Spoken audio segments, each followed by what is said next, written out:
Victoria Bennett stared at the reflection of a stranger in her mirror. The woman wearing the midnight blue silk dress was her, but she felt miles away from the confident artist who had designed and stitched every seam.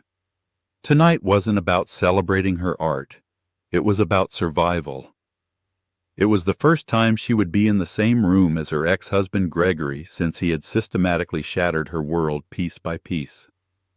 She clutched the small invitation to the Starlight Foundation Gala, a ticket secured by her best friend, a gateway to a world she no longer felt a part of. Little did she know tonight wasn't about confronting her painful past. It was about a powerful billionaire single-handedly rewriting her future in front of the one man who believed she had none. The dress was Victoria's Declaration of Independence. It wasn't a brand name.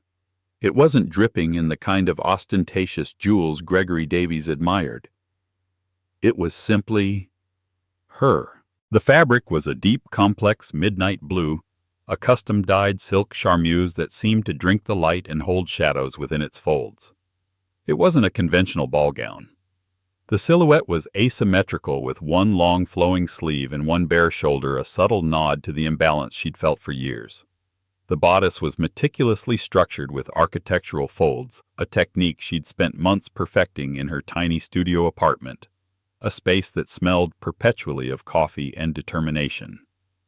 The only embellishment was a delicate hand-embroidered constellation of silver thread that traced the line of her collarbone and cascaded down the sleeveless side, mimicking the Perseid meteor shower. To anyone else, it was just a dress. To Victoria, it was her diary of the past 2 years. The midnight blue represented the darkness she had navigated after the divorce. The structured bodice was the armor she'd had to build around her heart. The silver constellation was a cluster of her rekindled dreams, faint but brilliant against the gloom. "You're going to be a knockout," Jessica Chen said, her voice warm and reassuring from the doorway of Victoria's bedroom. Jessica, with her sharp bob and even sharper wit, had been the architect of this entire evening. She worked in public relations for the Starlight Foundation and had insisted that Victoria take her +1. "I feel more like I'm walking into the lion's den wearing a meat suit," Victoria muttered, adjusting a fold near her hip. "He's going to be there, Jess. You know he is. This is his favorite type of event, a place to network, to be seen, to show off. To show off his new accessory." Jessica finished, her voice laced with disdain. She was referring to Tiffany Monroe, Gregory's fiancée, a woman who looked like she'd been assembled by a committee of luxury brand managers. "Let him. Who cares about Gregory? This is about you getting back out there. It's for a good cause, and it's being held at the Metropolitan Museum of Art, for heaven's sake. You need to see the new exhibit. Think of it as a night out for your artistic soul." Victoria knew her friend was right. Hiding in her studio, subsisting on small commissions for custom wedding gowns and tailoring work, wasn't a life. It was a holding pattern. Her divorce from Gregory hadn't just ended a marriage. It had been an assassination of her confidence. Gregory, a man who worshipped at the altar of prestige and public opinion, had always belittled her passion. A fashion designer, Tory darling. It's a cute hobby, he'd say with a condescending chuckle. But let's be realistic. Your little sketches aren't going to pay for our life. Leave the earning to me. He had systematically convinced her that her talent was a childish fantasy. He'd scoffed when she was accepted into a summer program at Parsons School of Design before they were married, persuading her that their time was better spent on a yacht in the Mediterranean. Every time she'd pulled out her sketchbook, he'd sigh with the dramatic flair of a man burdened by his wife's foolish whims. He preferred her to be a reflection of his success, not the architect of her own. The woman he wanted was perfectly dressed in Chanel, impeccably mannered, and utterly silent about her own ambitions. Victoria had tried to be that woman, but the effort had hollowed her out. By the time he'd announced he was leaving her for Tiffany, a woman 10 years younger with a trust fund and no discernible hobbies beyond shopping, Victoria felt like a ghost in her own life. The divorce had been brutal. He'd used his high-powered lawyers to paint her as an unstable, financially irresponsible artist, leaving her with a fraction of what she was entitled to. She'd been forced to sell their shared apartment and move into a small one-bedroom place in a less fashionable part of the city. But in that small apartment, surrounded by bolts of fabric and her dress form, which she'd named Joan, Victoria had started to find herself again. The pain, the anger, the humiliation, she poured all of it into her designs. Her work became bolder, more authentic. The dress she wore tonight was the culmination of that painful rebirth. "Okay," Victoria said, taking a deep breath and turning away from the mirror. "Okay, I'll go. But if he says one word to me, I'm turning his $5,000 suit into a Jackson Pollock painting with a glass of Cabernet." Jessica grinned. "That's my girl. Now let's go. The lions are waiting." The Metropolitan Museum of Art was transformed. The great hall, usually a cavern of echoing footsteps and tourist murmurs, was now a glittering sea of couture gowns and tailored tuxedos. A string quartet played softly from a balcony, the music a delicate counterpoint to the hum of 1,000 conversations. Crystal glasses clinked, champagne flowed, and diamonds flashed under the dramatic lighting, catching the high vaulted ceilings and ancient stonework. Victoria felt a familiar knot of anxiety tighten in her stomach. This had been her life with Gregory, a constant parade of galas, fundraisers, and corporate events where she was expected to smile, nod, and be an elegant accessory. She had hated it then, and she felt even more out of place now, an imposter in a dress made not of money, but of resilience. Jessica, ever the professional, navigated them through the crowd with ease, pointing out a city councilman here, a tech mogul there. "See? It's just a room full of people trying to look more important than they are," she whispered to Victoria. "Just focus on the art." Victoria tried. She let her gaze drift to the magnificent floral arrangements, the towering Egyptian statues that stood silent guard over the affair, the sheer spectacle of it all. For a moment she allowed herself to feel a flicker of the artist's wonder she'd suppressed for so long. She imagined sketching the drape of a woman's velvet gown, the sharp line of a man's lapel. They found a spot near a less crowded alcove, sipping their champagne and observing the glittering circus. Victoria was beginning to relax, lulled by the music and the anonymous buzz of the crowd. Maybe this wouldn't be so bad after all. Maybe Gregory wouldn't even see her. But fate, it seemed, had a flair for the dramatic. Across the hall near the grand staircase she saw him. Gregory Davies was holding court as he always did. He was laughing, a booming artificial sound designed to draw attention. He looked exactly the same, impeccably dressed in a Tom Ford tuxedo, his dark hair perfectly coiffed, a smug sense of ownership in his posture. And clinging to his arm was Tiffany Monroe. Tiffany was a vision of conventional expensive beauty. She wore a shimmering sequined gold dress that screamed its price tag. A necklace of enormous diamonds sat on her collarbone, a blinding testament to Gregory's wealth. She was laughing at something, he said, her head tilted back at a practiced angle. They were the perfect couple, a portrait of success and status. Victoria's heart began to hammer against her ribs. All the air seemed to vanish from the grand hall. She felt a primal urge to turn and flee, to run back to the safety of her small apartment and her silent companion, Joan the dress form. "Don't you dare," Jessica said, her eyes following Victoria's gaze. She placed a firm hand on her friend's arm. "You are not running away. You are a graduate of one of the best design schools in the country. You are a talented, brilliant woman. He is a glorified accountant with good hair. You have nothing to be ashamed of." "It's not shame, Jess. It's exhaustion. I don't have the energy for him tonight." "Then you won't give him any," Jessica said fiercely. "You will stand here, look magnificent, and ignore him. We'll go see the exhibit in a few minutes. He doesn't own this museum. He doesn't own you." Victoria nodded, taking a shaky sip of her champagne. She could do this. It was just one man. A man who no longer had any power over her. She repeated the words in her head like a mantra. "He has no power over me. He has no power over me." But the mantra felt thin and fragile as she watched Gregory's eyes scan the crowd, his gaze sweeping over faces with the casual dismissal of a king surveying his subjects. And then his eyes stopped. They narrowed slightly, a flicker of disbelief crossing his features. They had found her. His lips curled into a slow, cruel smile. He leaned down and whispered something in Tiffany's ear. Tiffany's perfectly plucked eyebrows rose and she turned her head, her gaze locking onto Victoria like a heat-seeking missile. Her expression shifted from curiosity to blatant condescending amusement. Gregory straightened his tie, took Tiffany's hand and began to walk toward them.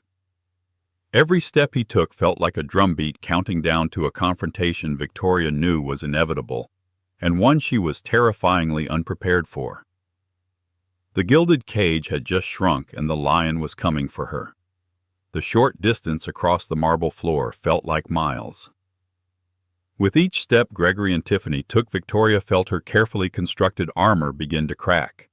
The appreciative glances her dress had received from a few discerning women in the crowd now seemed to melt away, replaced by the impending heat of Gregory's judgment. "Well, well, well." Gregory began, his voice oozing a familiar, patronizing tone that made Victoria's skin crawl. He stopped directly in front of her, his eyes doing a slow, insulting sweep from her shoes up to her face, lingering on the dress. "Victoria, I must say I'm surprised to see you here. I didn't think the Starlight Gala was on the community artist circuit." Jessica stepped forward slightly, a protective shield. "Hello, Gregory. Nice of you to slither over." Gregory ignored her, his focus entirely on Victoria. "That's quite an outfit you've got on," he said, the word outfit dripping with sarcasm. He gestured vaguely at her dress with a flick of his wrist. "Did you make that yourself? It has a very homemade feel to it." Tiffany let out a high-pitched, delicate titter, the sound of a mockingbird. "It's very creative, Victoria. Is that what they're calling it these days? I just saw an article in Vogue about the return of minimalism, but I must have missed the chapter on arts and crafts couture." The jab was designed to hurt, and it did. It hit Victoria right where she was most vulnerable. Her art, her passion, the very thing she had poured her soul into. She felt her cheeks flush with heat. A small circle of onlookers had started to form, their conversations tapering off as they sensed the unfolding drama. Victoria lifted her chin, her voice steadier than she felt. "Hello, Gregory. Tiffany. I'm glad you find my dress so memorable." "Oh, memorable is one word for it." Gregory scoffed, his voice growing louder, playing to the small audience he was gathering. "I mean, honestly, Tori, I know things have been a bit tight for you since the divorce, but you could have at least rented something. There are services for that, you know. It looks like you got tangled in a set of curtains and decided to call it a look." A few people nearby chuckled nervously. The humiliation was a physical thing, a hot wave that washed over Victoria, threatening to drown her. This was Gregory's talent, public evisceration disguised as a joke. He had done it to her countless times in private, but to do it here in a room full of the city's most influential people was a new level of cruelty. "That's enough." Jessica snapped, her eyes flashing with anger. But Gregory was on a roll. He felt powerful. He was with his beautiful, wealthy fiancée, and in front of him was his failed ex-wife in her strange homemade dress. He saw it as a victory. No, it's fine," he said, waving a dismissive hand at Jessica. "I'm just concerned. I wouldn't want people to think she's destitute. It reflects poorly on me after all." He leaned in, lowering his voice to a conspiratorial whisper that was still loud enough for everyone nearby to hear. "Seriously, Tori, what is that silver-stuffed tinfoil from the kitchen? You need to understand your place. This is the big leagues. You can't show up to the Met Gala looking like a high school science fair project." The comparison was so absurd, so deeply insulting, that it left Victoria speechless. She could feel tears pricking the back of her eyes, and she hated herself for it. She would not cry. She would not give him the satisfaction. She looked at his smug face, the triumphant glint in his eyes, and she saw him for what he truly was, a small, insecure man who could only feel big by making others feel small. Tiffany, sensing the kill, moved in for her own strike. "He's right, you know," she said, her voice a syrupy poison. "Appearance is everything. My dress is a vintage Oscar de la Renta. It sends a message." "What message does that?" she gestured disdainfully at Victoria's dress send, "other than 'I'm available for children's birthday parties'?" The small crowd's titters grew into open derisive laughter. Victoria felt utterly alone, a specimen under a microscope being dissected by bullies. She opened her mouth to say something, anything, but the words wouldn't come. Her throat was tight with unshed tears and a rage that had nowhere to go. She was trapped, humiliated, and utterly exposed. This was exactly what Gregory had wanted. He hadn't just come over to say hello. He had come over to publicly destroy her. Just as Victoria felt the last of her composure about to shatter, a sudden and peculiar shift occurred in the room's atmosphere. It wasn't a loud noise or a grand announcement, but a subtle change in pressure, like the calm before a storm. The ambient chatter, the clinking of glasses, the soft strains of the string quartet. It all seemed to dim, creating a pocket of near silence that expanded outward. Heads began to turn not toward the drama Gregory had created, but toward the grand entrance of the hall. A palpable wave of deference and curiosity rippled through the crowd. People straightened their posture, their expressions shifting from social ease to respectful attention. Through a path that seemed to magically clear before him, a man walked into the room. He wasn't particularly loud or ostentatious, but he possessed an aura of quiet, indisputable authority that commanded the space without a single word. He was older, perhaps in his late 50s, with sharp, intelligent eyes, a mane of distinguished silver-gray hair, and a face that looked as though it had been carved from granite. He wore a simple, exquisitely tailored black tuxedo that made every other suit in the room look like a cheap rental. This was Nathaniel Preston. The name was spoken in hushed, reverent whispers that reached Victoria's small, humiliated circle. Nathaniel Preston was a legend, a recluse who rarely attended public events. His empire spanned technology, real estate, and philanthropy, but his true passion was art and design. He was a modern-day Medici, a patron whose support could launch a career into the stratosphere overnight. He was the primary benefactor of the Starlight Foundation, and the silent, powerful host of this very gala. His presence was so rare that it was tantamount to a royal visit. Gregory's sneering face froze. His eyes widened, and he immediately abandoned his attack on Victoria. Like a flower turning to the sun, his entire being reoriented itself toward the approaching billionaire. He straightened his already straight tie and plastered a sycophantic smile on his face. "Mr. Preston," he breathed almost to himself. "He's actually here." Tiffany, too, was mesmerized, her earlier cattiness replaced by a star-struck awe. She subtly adjusted the drape of her dress, hoping to be noticed. This was the pinnacle of the world they so desperately wanted to conquer. An introduction to Nathaniel Preston was worth more than any business deal or social coup. Mr. Preston moved with a calm, deliberate grace. He nodded politely to a few select individuals, a senator, a museum director, but his eyes were scanning the room, moving past the sea of glittering gowns and fawning faces. He seemed to be looking for something or someone specific. Victoria, still reeling from the public humiliation, barely registered the billionaire's arrival. Her world had shrunk to the burning shame in her cheeks and the mocking laughter still echoing in her ears. She was focused on just one thing, not breaking down. Not here. Not in front of him. Gregory saw his opportunity as Mr. Preston's path brought him closer to their group. Gregory puffed out his chest and took a half-step forward, preparing to intercept him. He was already rehearsing his introduction in his head, a smooth, confident line that would impress the titan of industry. "Mr. Preston, a pleasure," he would say.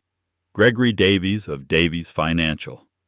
But Nathaniel Preston's sharp, discerning gaze didn't even flicker in Gregory's direction. It swept right past him, past the shimmering gold of Tiffany's dress, and settled with an arresting stillness directly on Victoria. He stopped. For a long moment he simply looked at her, his expression unreadable but intense. It wasn't a lecherous stare, nor was it one of pity.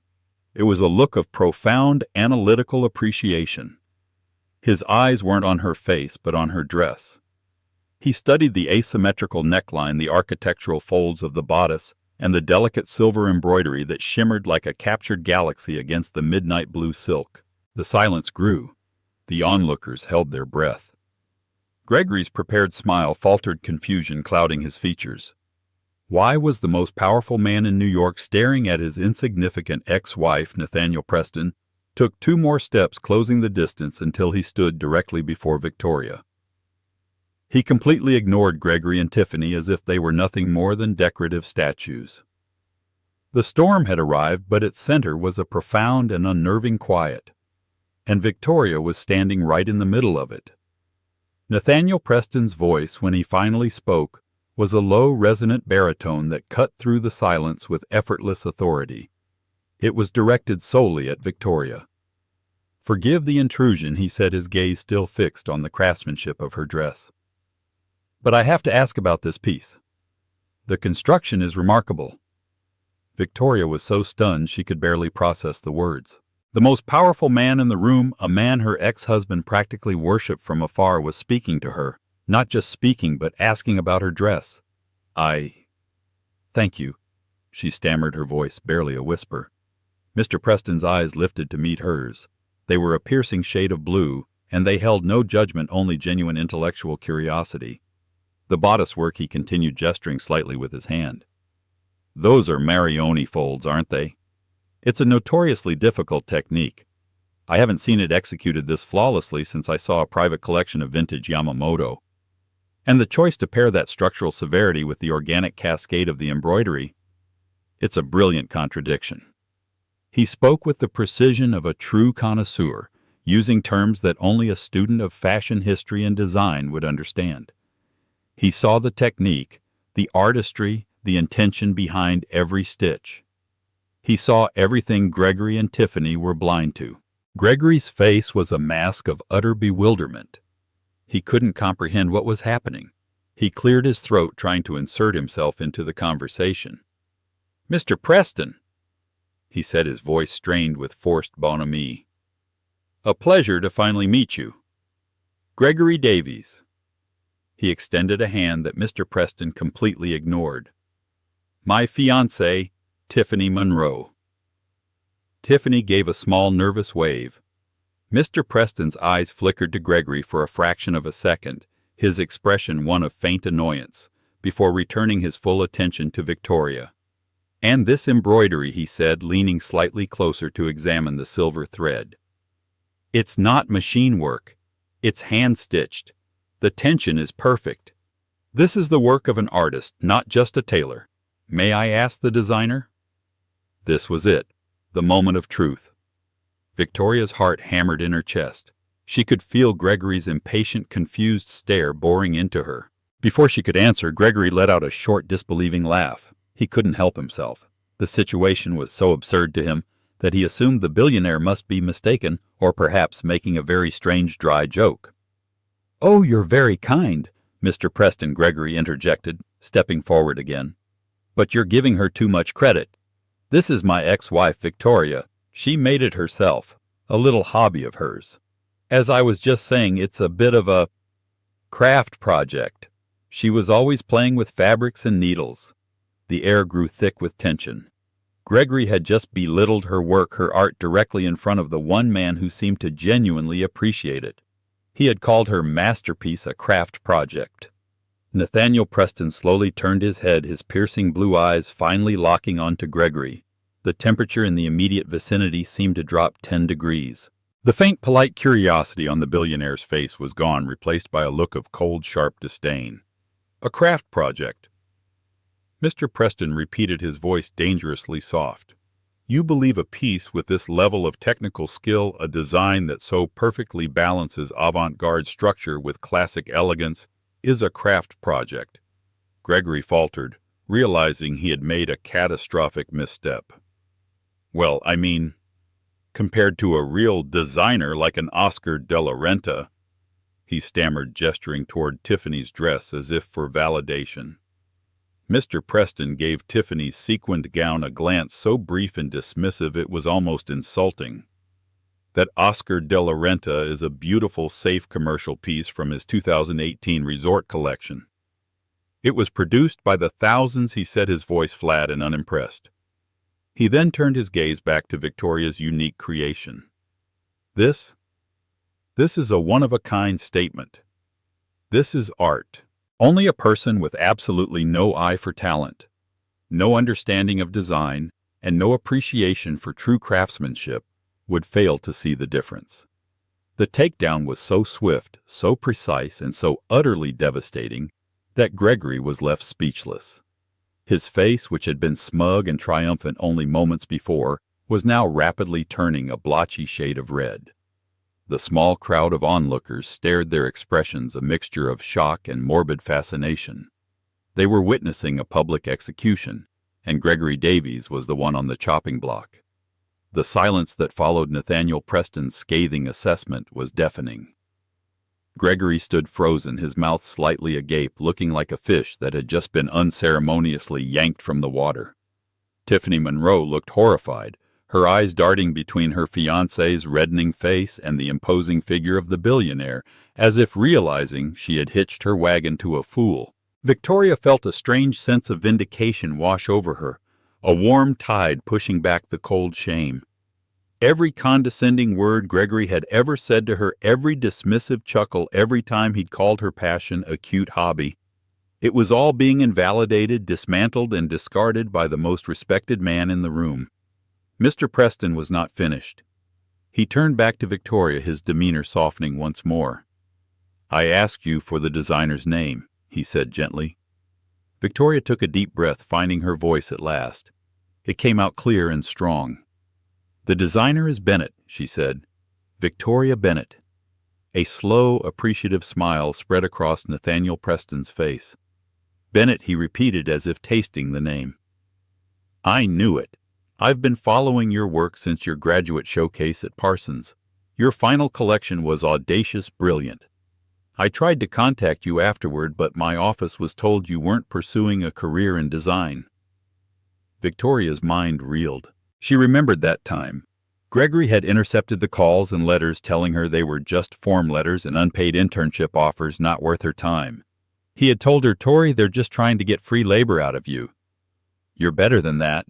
You're going to be my wife." He hadn't just discouraged her, he had actively sabotaged her. The realization hit her with the force of a physical blow. My circumstances changed," she said, the words feeling inadequate to describe the years of deliberate suppression.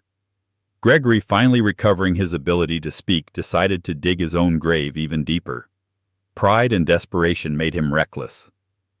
"Now wait just a minute," he sputtered, trying to reclaim some semblance of control. "This is ridiculous. You can't be serious, Mr. Preston. My ex-wife. A designer. She stitches clothes in her tiny apartment. She's a nobody. You're making a mistake." Nathaniel Preston fixed him with a look of profound pity, the kind one might give to a particularly slow and confused child. "Mr. Davies," he said, his voice dropping to a level of icy calm that was more terrifying than any shout. "The only mistake here was yours. Not just tonight, but for years apparently. You had a diamond in your possession, and you threw it away because you were too blind to see its value, too ignorant to even recognize what it was."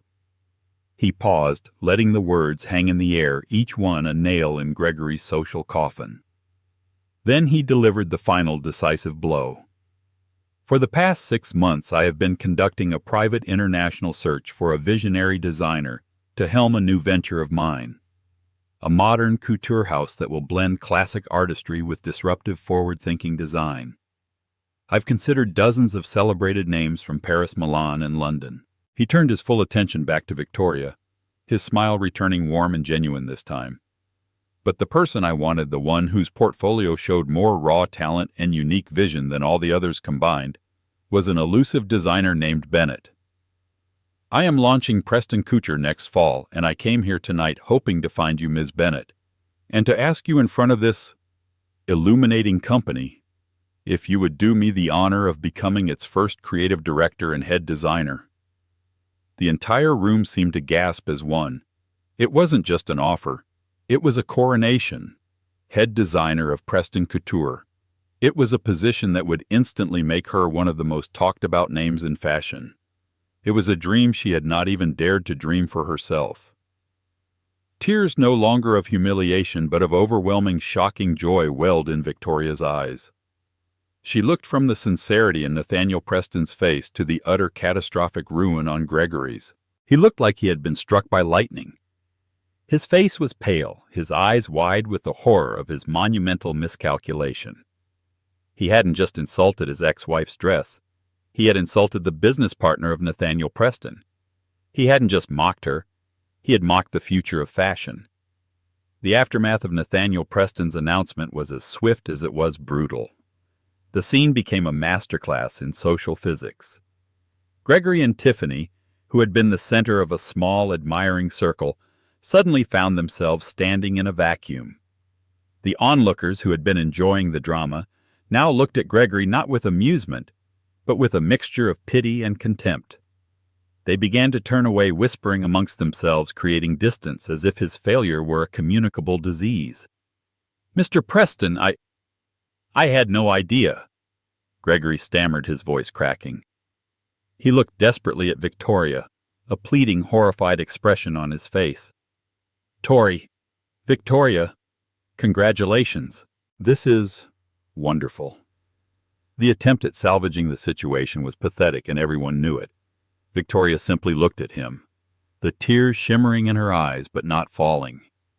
For the first time she didn't see the man who had broken her heart, the man who held power over her. She saw a weak, pathetic bully who had just been exposed on the grandest stage imaginable. She offered him nothing, no anger, no pity, not even a word.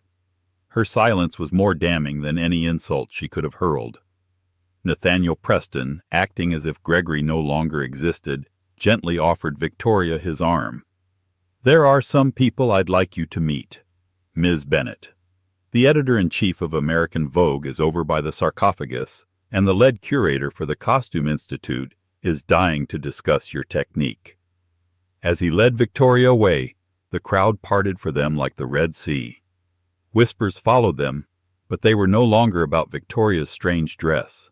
They were about her genius, her incredible story, the meteoric rise they were all witnessing in real time. She was introduced to fashion editors, photographers, and critics, all of whom looked at her with newfound respect and intense interest. Her dress was no longer an outfit. It was the Bennett piece, a topic of fervent discussion. Left behind in their wake, Gregory and Tiffany were social lepers. Tiffany, her face a mask of cold fury, finally turned on him. "You absolute, unmitigated idiot," she hissed, her voice low and venomous so only he could hear. "You just humiliated me. You mocked the one woman that man respects. Do you have any idea how this makes us look? Tiff, I didn't know. How could I have known?" He pleaded, his voice thin and reedy. "That's the point, Gregory. You don't know. You don't have taste or vision. You just follow what you think is expensive. You can't see value unless it has a price tag attached. You are a shallow, superficial fool, and you just tanked both of our reputations in one night." Without another word, she turned on her heel and stalked away, her sequined dress shimmering as she abandoned him in the middle of the room. Gregory stood alone, the weight of 1,000 judgmental eyes on him. He saw a former business associate across the room shake his head with a grimace. He saw another turn his back completely. His phone buzzed in his pocket. A text from his biggest client, who was also at the gala. "We need to talk. First thing tomorrow." The world he had so meticulously built, a world based on perception, reputation, and being seen with the right people, had just crumbled to dust around him. And the architect of his destruction was the woman he had discarded as a worthless hobbyist. The karmic justice was so complete, so poetic, that it was almost beautiful. He had laughed at her outfit, and in doing so had become the laughingstock of the city. Leaving the gala felt like stepping out of a long, suffocating dream and into the crisp, clarifying air of a New York City night. The city lights glittered around Victoria, no longer seeming like the intimidating eyes of a judgmental society, but like a million scattered diamonds full of promise. Nathaniel Preston had insisted his personal car take her home, a quiet, luxurious sedan that glided through the streets, cocooning them from the noise of the world they had just left behind. "I hope tonight wasn't too overwhelming," Mr. Preston said from the seat beside her, his voice imbued with a gentle paternal kindness.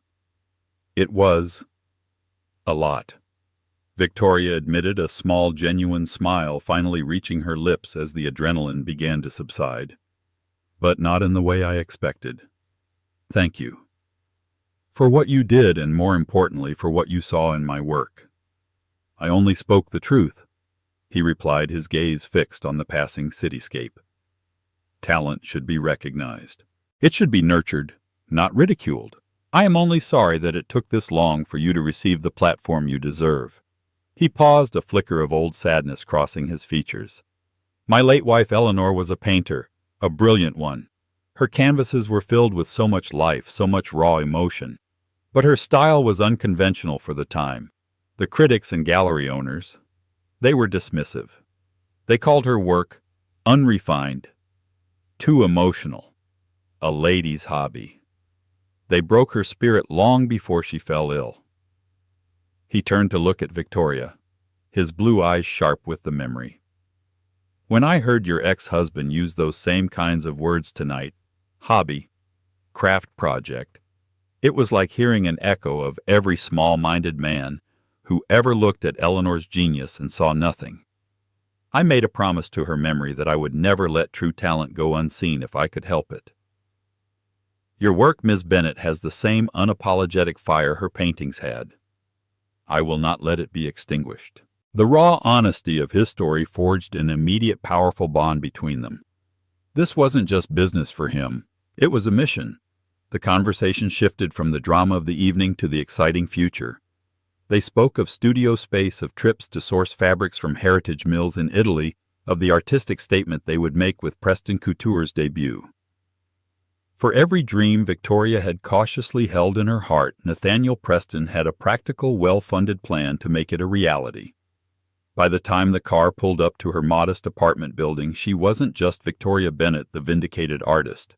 She was Victoria Bennett, creative director of a future she was now ready to design. The following weeks were a dizzying, joyous blur. True to his word, Nathaniel secured a stunning loft in Soho for her, a vast space with soaring ceilings and colossal windows that flooded the rooms with natural light. The first time Victoria walked into the empty studio, the echo of her footsteps on the polished wood floors sounded like a drumbeat heralding a new era. She remembered her cramped one-bedroom apartment where she had to move her dining table just to unroll a bolt of fabric. Here she had an entire room just for cutting. She laid her hands on a vast empty table and wept, not with sadness but with the overwhelming relief of being given space to grow. Her first official act was to call Jessica. They met for coffee and Victoria slid a business card across the table. It read, "Jessica Chen, Director of Communications, Preston Couture." Jessica stared at it, her eyes widening before she burst into laughter and tears, simultaneously hugging Victoria across the small table. "From +1 at the Lion's Den to this," Jessica cried.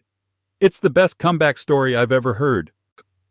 While Victoria lost herself in a torrent of creative energy, sketching designs that were bolder and more innovative than anything she had ever attempted, Jessica kept an eye on the fallout from the gala.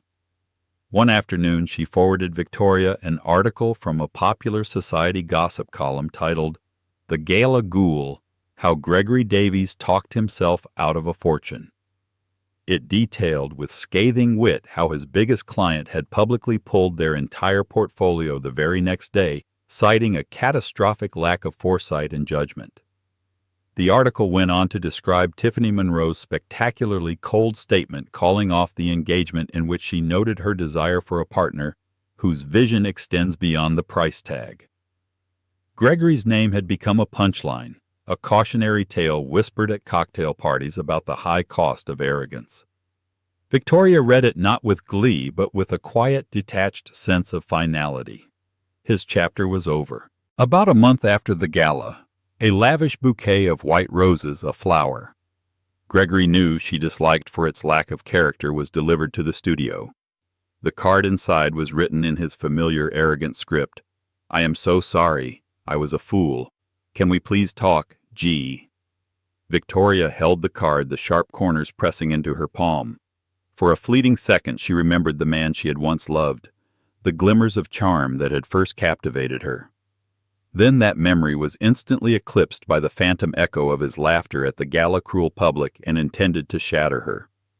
She looked around at her new reality, the sketches for her debut collection papering the walls, the hum of sewing machines from the next room where her small hand-picked team worked, the vibrant energy of creation that filled the air. This was her world now, a world built from the very talent he had mocked. The man who sent these flowers was a desperate stranger trying to appeal to a woman who no longer existed. She walked over to the trash can and dropped the entire bouquet inside, card and all. She didn't feel anger or sadness. She felt nothing at all but the freedom of a story that had finally found its end. 6 months later, at a historic gilded theater in Paris, the lights dimmed. A hush fell over the most important audience in the fashion world. The first model for the debut of Preston Couture's inaugural collection stepped onto the runway. The collection was a narrative of Victoria's own journey. It began with dark, restrictive silhouettes, pieces that spoke of confinement and hidden strength.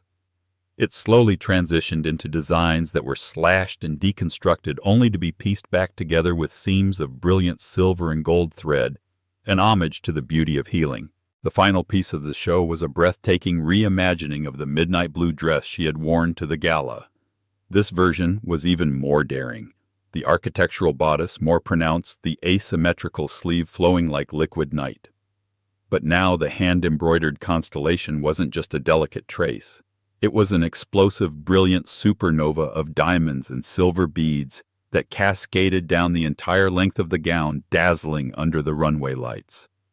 It was not a dress of survival. It was a declaration of magnificent arrival. When Victoria walked out at the end to a thundering minutes-long standing ovation, the roar of the crowd was a physical force. The flashbulbs of 100 cameras went off, creating a staccato burst of light.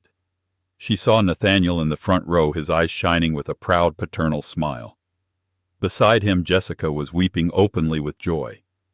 In that blinding, beautiful moment, Victoria knew she hadn't just stitched together pieces of fabric. She had taken the tattered threads of her painful past and woven them into a future more glorious and resilient than she had ever allowed herself to imagine. A year had passed since the explosive night at the Met Gala and the triumphant debut of Preston Couture in Paris. The fashion world, once a distant, glittering dream for Victoria, was now her domain. The Bennett blue, the specific shade of midnight silk from her iconic dress, was a registered color, and her name was synonymous with intellectual elegance and fierce originality. Her second collection, which explored the Japanese art of kintsugi, mending broken pottery with gold, was the most anticipated show of the upcoming New York Fashion Week. Victoria was in her element. Her Soho studio was a hive of controlled chaos. Bolts of hand-painted silk lay draped over tables, and mood boards filled with shattered porcelain and molten gold lined the walls. She moved through the space with an effortless authority that had been forged in the crucible of her past and honed by a year of relentless work and creative freedom. She was no longer the woman who flinched at a condescending tone. She was the one whose quiet word could send an entire team into focused action. One crisp autumn afternoon, as she was meticulously pinning a sleeve on a new design, her assistant, a bright young Parsons graduate named Amelia, approached her cautiously. "Victoria," she began, her voice hesitant. "There's someone here to see you. He doesn't have an appointment." Victoria didn't look up from her work. "Tell him to schedule one with Jessica." "I'm swamped." "I tried," Amelia said, wringing her hands slightly. "He insists it's personal." He said, "His name is Gregory Davies." The pin Victoria was holding stopped midway through the fabric. The name hung in the air, a relic from another lifetime. She hadn't seen or heard from him since she'd thrown his flowers in the trash a year ago. She had heard whispers, of course. That his financial firm had folded, that he had sold his penthouse at a loss, that he had faded from the social scene, becoming a ghost at the galas he once ruled. A cold, calm stillness settled over her. She felt no fear, no anxiety, only a faint, detached curiosity. "All right," she said, her voice even. "Send him into the conference room. I'll be there in 5 minutes." She took her time, deliberately finishing the pinning of the sleeve. She smoothed the fabric, her touch steady. She was not the same woman Gregory had ambushed at the Met. This was her turf. He was coming to her a supplicant at the court he had once mocked. When she finally walked into the glass-walled conference room, she saw a man who was only a pale imitation of her ex-husband. The Tom Ford suit was gone, replaced by a generic, slightly ill-fitting department store brand. His hair, once perfectly coiffed, was thinner, and there were tired gray shadows under his eyes. The smug confidence had evaporated, leaving behind a hollowed-out look of quiet desperation. He looked smaller, diminished by failure. He stood up as she entered. "Victoria," he said, his voice raspy. "Thank you for seeing me." "Gregory," she replied, her tone polite but devoid of warmth. She did not sit. "You have 5 minutes." The bluntness seemed to startle him.